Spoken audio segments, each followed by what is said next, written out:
我穿成了阴鸷少年的白月光。准确来说，我并不是裴明成的白月光，我做的蛋炒饭才是他的白月光。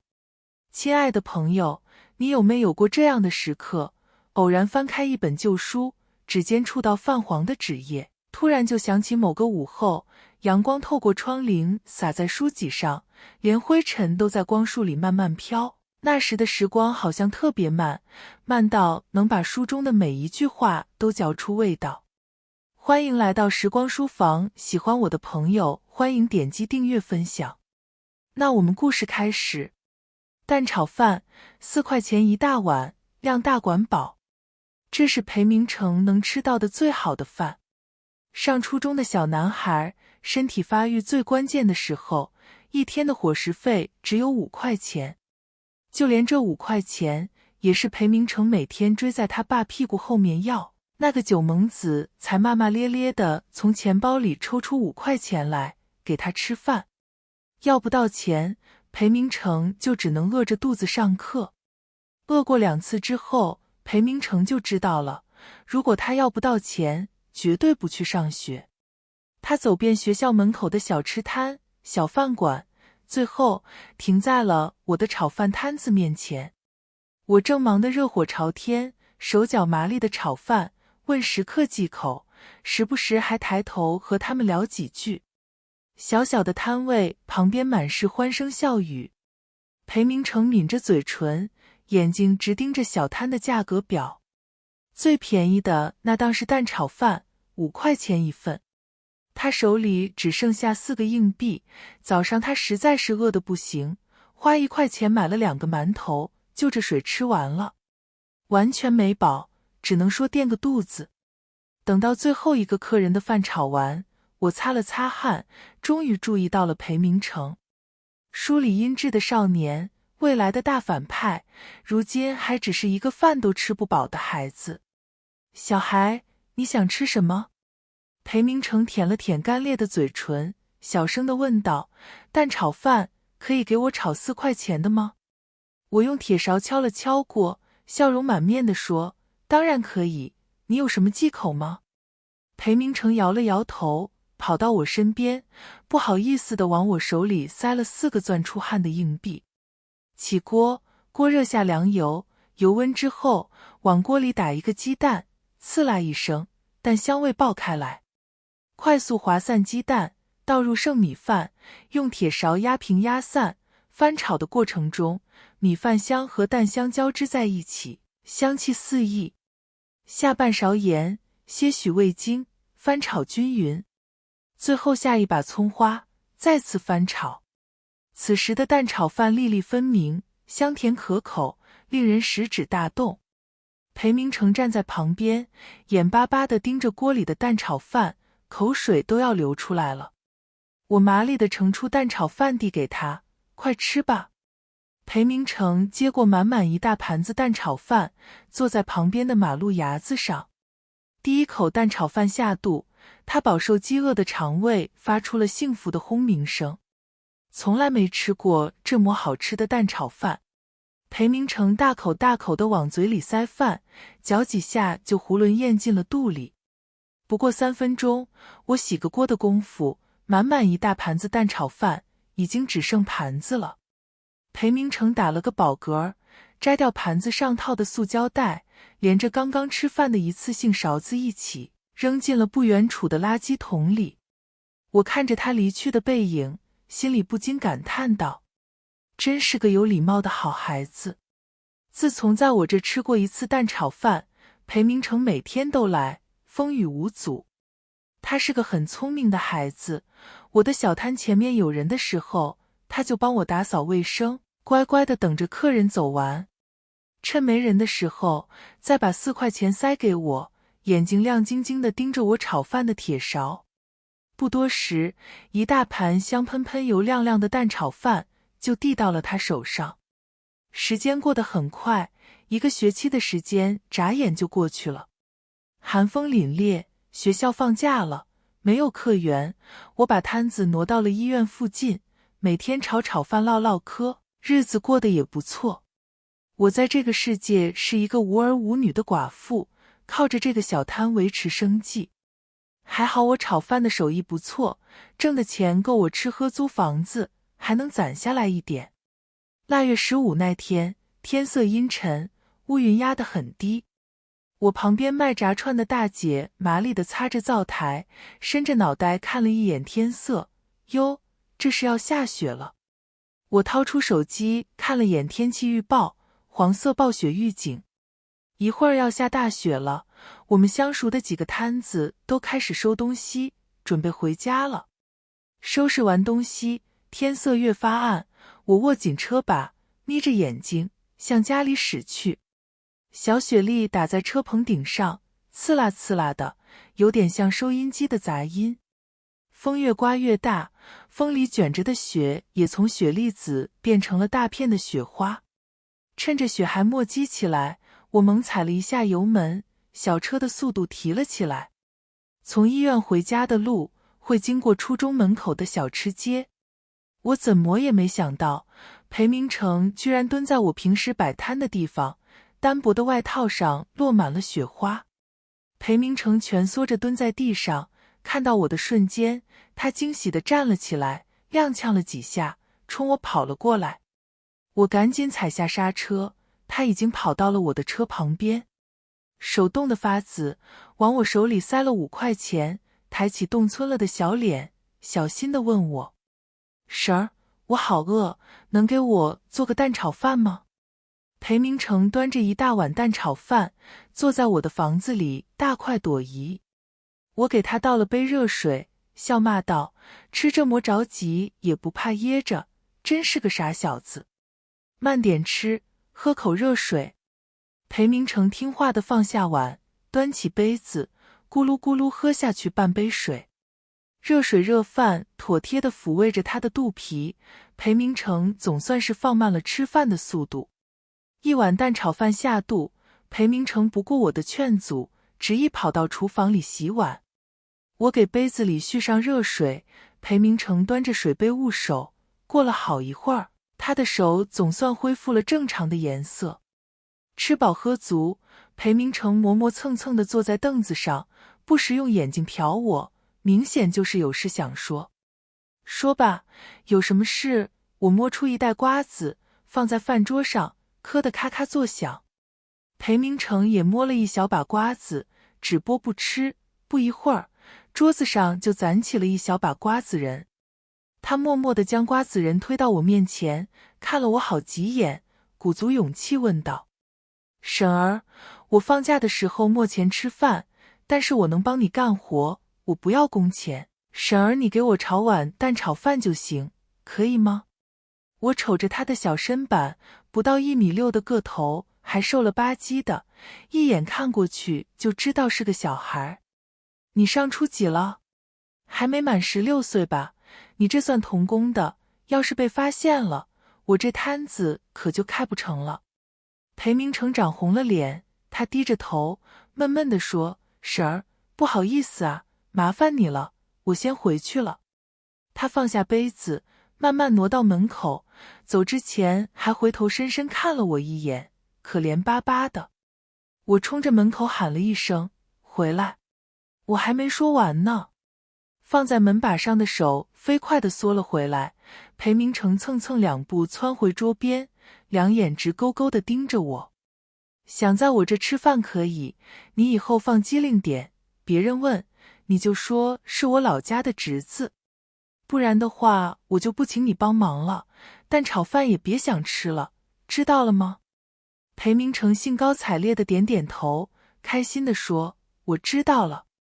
开学之前我都在医院门口摆摊，你中午10点之前到那就行。”“好的，老板，我知道了。”“行了，赶紧回去吧，别一会雪下大了，再给你摔了。”裴明成一蹦一跳地离开了，我看着他远去的背影，不禁失笑道：“还是个孩子呢。”第二天，我收拾完炒饭的食材，开着小车来到了医院门口。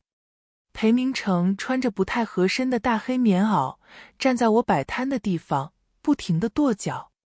看到我和我的小车，他眼睛都亮了，急忙往旁边走了2步，给我的小摊让出位置。我有个来帮忙的远房侄子，这事儿很快就传开了。裴明成话不多，但是做事很麻利，打包收钱、擦桌子、扫地、擦灶台，什么活他都干。我只需要炒饭就行，别的杂活他全都干了。除了不会吆喝揽客，他可以算得上是完美的小帮工了。忙活了一中午，裴明成额头都冒出了汗。我怕他感冒，扯了几张纸给他擦汗。裴明成老老实实地站在小摊旁边，眼巴巴地等我给他做蛋炒饭。我也不是那种苛刻的老板，今天中午的蛋炒饭，我特地给他加了一根火腿肠。裴明成还以为火腿肠蛋炒饭是我做给自己吃的，接过来之后就放在了小饭桌上。我洗完锅，看到他还站在旁边，疑惑地问：“你的饭不是炒好了吗？还在这站着干啥？一会凉了可就不好吃了。”他瞪大了双眼，看着火腿肠蛋炒饭，再看看我。我挥了挥手，别愣着，快吃吧。火腿肠是奖励你的，以后也要辛苦你帮忙了。确认这盘子炒饭是他的之后，裴明成老老实实地坐在小饭桌旁边。我顺手给他倒了杯热水，他吃得又快又香，只是不知道为啥，他老是揉眼睛。我也没搁辣椒啊，还能辣着眼睛。从腊月16到大年30，裴明成每天都来我这帮忙。中午我就给他炒个蛋炒饭，他吃完就帮我推摊子回家。回家的路上，我总会和裴明成说会话，包括但不限于他今天的工作情况。其他摊主和我说的有意思的事，大部分时间说的都是废话。裴明成自己话少，听我说话的时候多。他倒是不烦我说的废话，每次都听得很认真。我随口问起我刚刚说了啥，他就会转过头来看我，用变声期的小孩沙哑的嗓音说：“你刚刚说你们家那边过年要吃3鲜饺子。”对，刚刚说的3鲜饺子。明成，你想不想和婶儿一起包饺子？裴明成没说话，但是他的脚步比之前欢快多了，我一听就知道他乐意和我一块。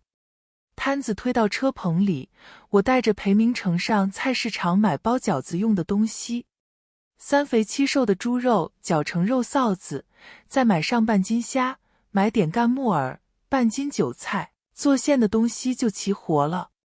回到家里，我指挥裴明成剥虾、挑虾线、泡发木耳。我自己称出来1斤面粉，倒进盆里，打进去1个鸡蛋清，放半勺盐，加1碗水，边倒边搅和。搅到盆里没有干面粉，将面粉揉成面团，放在盆里醒15分钟。醒面的时候正好可以掉馅。葱姜花椒用开水冲泡，放凉，葱姜水少量多次地倒进肉馅里，顺着一个方向充分搅拌。等到肉馅将葱姜水完全吸收，盆里的肉馅看上去就超级嫩滑，再加上1勺生抽，半勺蚝油，半勺盐，半勺鸡精，少许胡椒粉。完全搅和之后，我喊了一声：“明成，把韭菜洗出来。”裴明成听话的洗韭菜去了。我捞出木耳，切成碎末，剥好的虾仁切碎，通通倒进肉馅盆里。很快，韭菜也洗好了，我手起刀落，刷刷几下，韭菜碎也倒进了盆里。最后，再给肉馅里倒上几滴香油，搅拌均匀，好吃的3鲜馅就吊好了。馅吊好了，面团也醒差不多了。裴明成站在灶台旁边，看我揉面。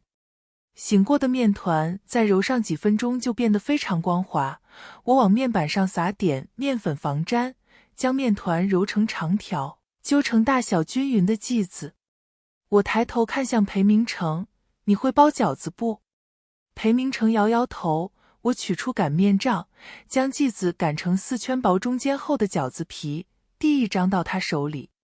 看，往饺子皮里填上馅，饺子皮对折一下，2个手虎口捏住，轻轻一挤。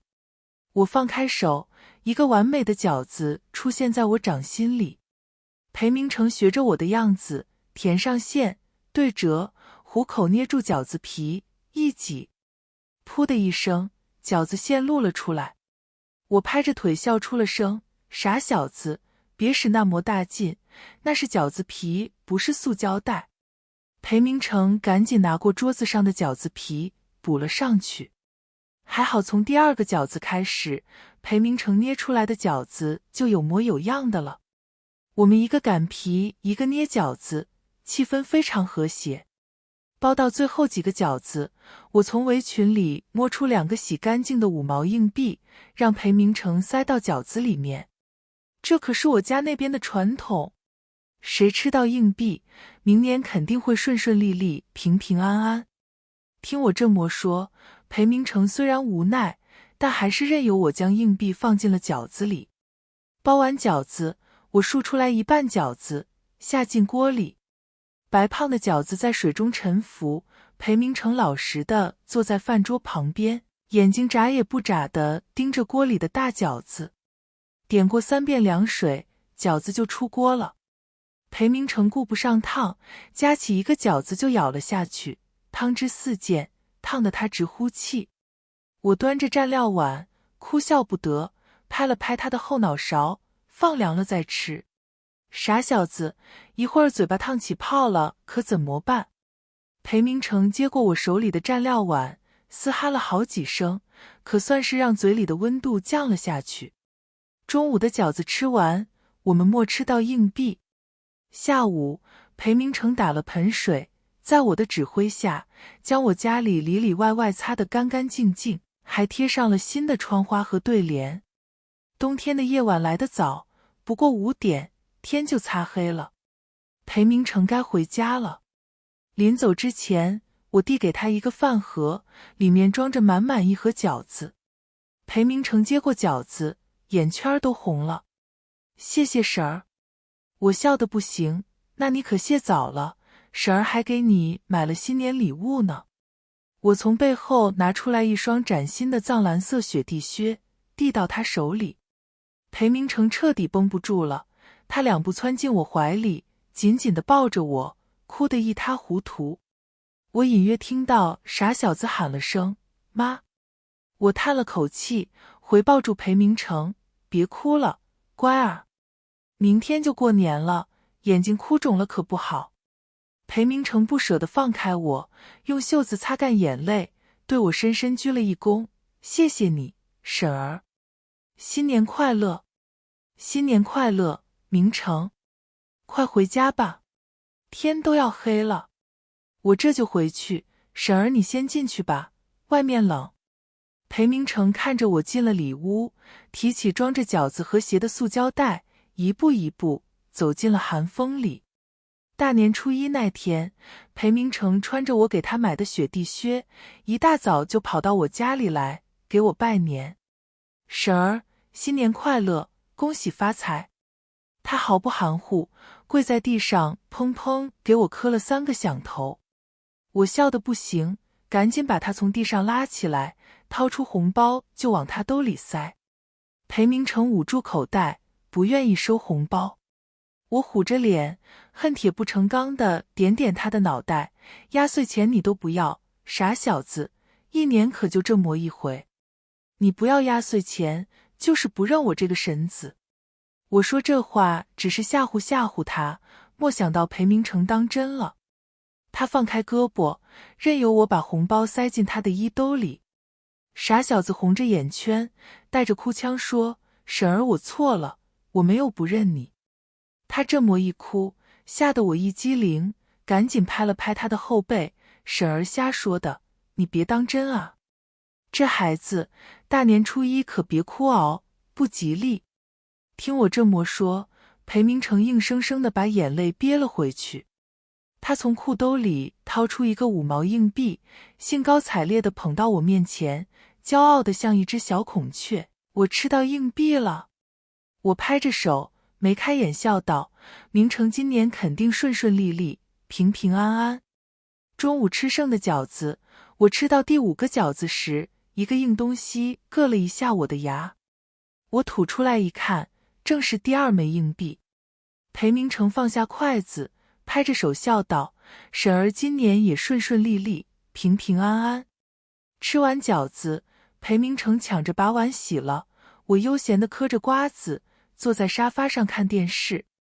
正月初3我就开始出摊了，这次不在医院门口，在很火的商业街旁边。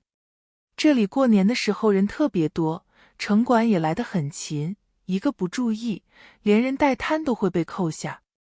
裴明成长高了一点，虽然还是话少，但是他眼睛超级厉害，远远就能看见城管的车，还有穿着制服的人。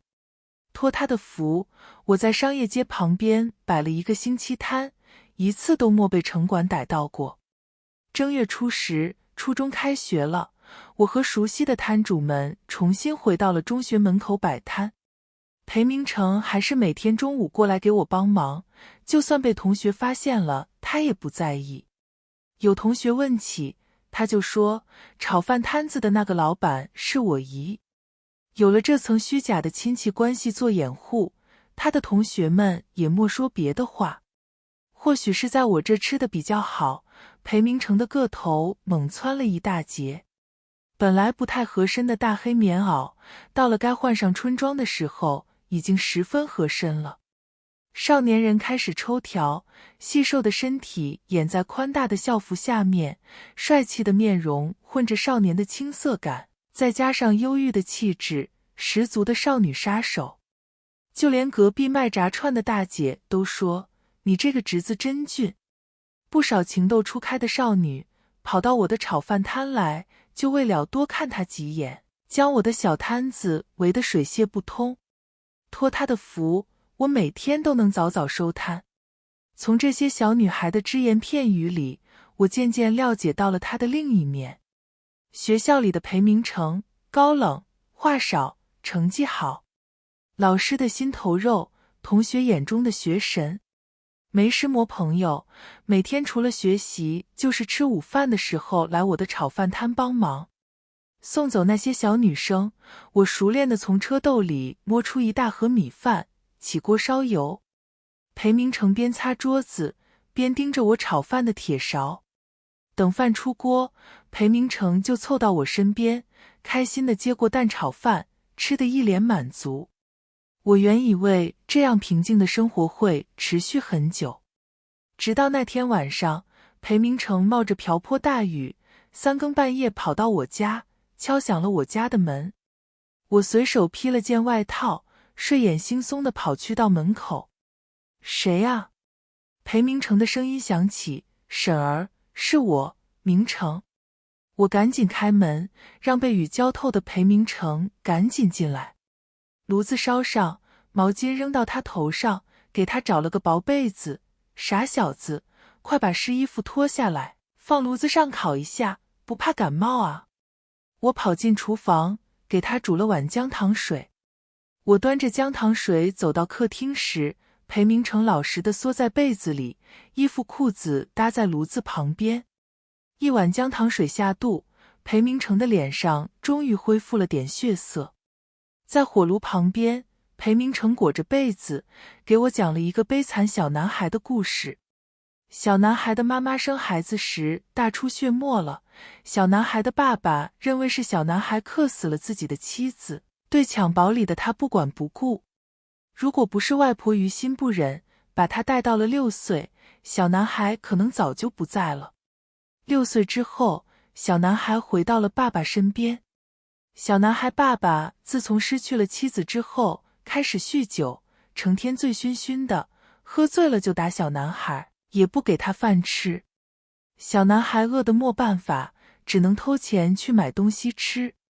被爸爸发现之后，就是一顿毒打。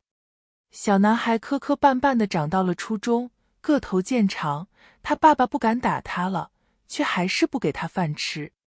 那个男人还扬言，小学初中是义务教育，花不了几个钱，等小男孩初中毕业，他就把小男孩送到厂子里打工，给他赚钱买酒喝。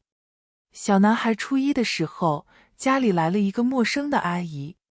小男孩爸爸破天荒的没有喝酒，笑盈盈的让他喊阿姨好。小男孩知道这个陌生的阿姨是来代替自己的母亲的，他有些接受不了，却又毫无办法。阿姨的肚子渐渐鼓了起来，爸爸脸上挂满了笑容，只有看到他的时候才会露出不耐烦的表情。阿姨昨天晚上也生了个小男孩，他爸爸抱着那个婴儿，爱不释手。看到男孩的瞬间，阿姨脸上的笑容垮了下去。她和男孩的爸爸说：“你都把他养到这么大了，已经对他仁至义尽了，难不成你要养他一辈子？那你让我和小宝怎么办？”不讨喜的大儿子，娇俏可人的老婆和活泼可爱的小儿子。男人很快就做出了取舍。他把男孩叫到跟前，毫不掩饰自己的厌恶：“你是我的儿子，我给你养到初中毕业，算是对你仁至义尽了。以后你就自己养活自己吧。”男孩和爸爸大吵了一架，冒雨跑出了家门。他在雨中漫无目的走了很久，回过神来才发现已经站在了那扇熟悉的门前。凄风苦雨中，少年缓缓抬起手臂，敲响了那扇门。我看着面前低着头的少年，他像是一只河蚌，向我张开了坚硬的蚌壳，将他千疮百孔的内心摆在我面前。这是示弱，也是祈求，祈求怜悯，祈求爱意，祈求一个给予他些许温暖的长者，能看透他心中的惶恐不安，接纳他的弱小无助，包容他的小心思。我拿起他挂在脖子上的毛巾，按在还滴着水的头发上，用力地揉搓了好多下。被我揉炸毛的少年乖乖地待在椅子上，黑亮的瞳仁眨巴着，手脚却僵在那里，一动不动地等待着我的判词。我没养过孩子，你以后喊我姨妈就行。我话音未落，裴明成的眼睛噌的一下亮了起来，他不好意思地挠了挠头，小声喊我姨妈，那乖巧的模样真是可爱。当天晚上，裴明成就住进了我家。第二天，裴明成一大早就煮好了粥，跑到外面去给我买了包子，放在蒸屉上温着。我吃完早饭，收拾出摊的东西时，裴明成提着行李箱，背着个大书包。虽然脸上挂了彩，但还是神采奕奕地走了进来。刚进门，裴明成就从兜里掏出了3000块钱递到我手里。他怕我误会，赶紧解释道：“我早上回去和那个男人说，如果他不给我生活费，我就把他酗酒还打牌的事告诉阿姨。他给了我3000块钱，让我滚出去，以后自己养活自己。姨妈，他叫我滚，我就滚到你这来了。”我欣慰地摸摸他的头，傻小子变机灵了，我不要你的钱，这钱你留着自己花吧。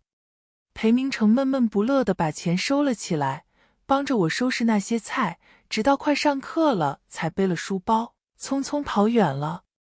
也不知道他什么时候塞的钱，我出摊的时候一摸钱包，鼓鼓囊囊的，打开一看，里面塞着一卷纸币。我又好气又好笑，摇着头将纸币妥帖地收了起来，等他上大学了再给他吧。说要收养他，我当然不会说着玩，只是我也没养过孩子，挂耳挠腮了半天，也就带他去剃了个头，买了2身干净衣服，从里到外换了一圈。人靠衣装，马靠鞍。我这么10多一下，追着裴明成的小姑娘更多了，每天我的摊子都被围得水泄不通。裴明成非常争气，我们家的客厅里贴满了奖状，他每个学期都要拿回来一大摞。初3上学期，他就以全校第1的好成绩，顺利通过了重点高中的自主招生考试。不仅3年学费全免，如果进了高中之后成绩稳定，学校还会给他发奖学金和助学金。为了鼓励他，我特地拉着他去游乐园玩了一圈。裴明成嘴上说着花钱来游乐园太浪费了，眼里的好奇和期待都要藏不住了。我一巴掌拍在他肩膀上，臭小子，别得了便宜还卖乖。也不知道他这段时间吃了些什么，个头又猛蹿了一大截，足足比我高了1个半头。裴明成低下头，乖巧地给我捏肩，谢谢我美丽动人的姨姨，我们可以进去玩了吗？走吧走吧，今天好好玩，玩累了一带你去吃好吃的。我偏爱旋转咖啡杯这种不太刺激的游乐设施。裴明成看上去是高冷学霸，内心里还是藏着一个活泼肆意的少年。他热衷于过山车、大摆锤这种惊险刺激的专案。对这些刺激心脏的东西，我是敬谢不敏的，坐在凳子上等小孩耍玩。据我的不完全统计，裴明成坐了3次过山车，2次大摆锤，2次跳楼机。排队半小时，玩耍3分钟。中午他也不见饿，排在过山车的队伍里，兴致勃勃地仰头看着过山车轨道。等我坐完摩天轮回到地面上时，裴明成捂着咕噜咕噜的肚子，眼巴巴地等着我。晚饭我带他吃的麦门，裴明成吃了3个汉堡，鸡块鸡翅若干，可乐都喝了2大杯，这才满足地瘫在座位上，一双大长腿都要伸到对面的座位底下了。还好我有先见之明，没有给他买太大的蛋糕。看到我端出来的6寸蛋糕，裴明成直直地坐了起来，膝盖磕了一下，他也没在意，直直地盯着我。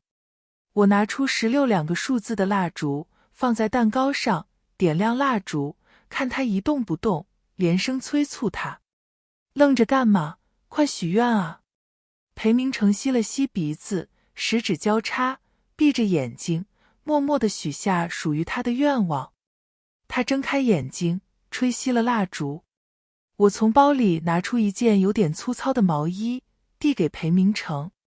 我家那边的习俗是给孩子织件毛衣，我手艺不行，织得不好看，但是我用的都是羊毛线，绝对暖和。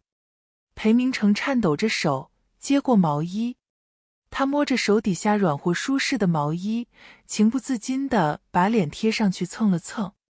他放下毛衣，一把将我搂进怀里，紧紧地抱着我。我刚想从他怀里挣扎出去，小孩就哭了出来，哑着嗓子喊我妈。我叹了口气，摸了摸他的后脑勺，哎，妈，哎，明成乖啊，妈，哎，妈在呢。10年后，年轻有为的商界新贵裴明成裴总下班之后驱车赶回了家里。在外人面前高冷少言的裴总，到家之后的第一件事居然是大声喊妈。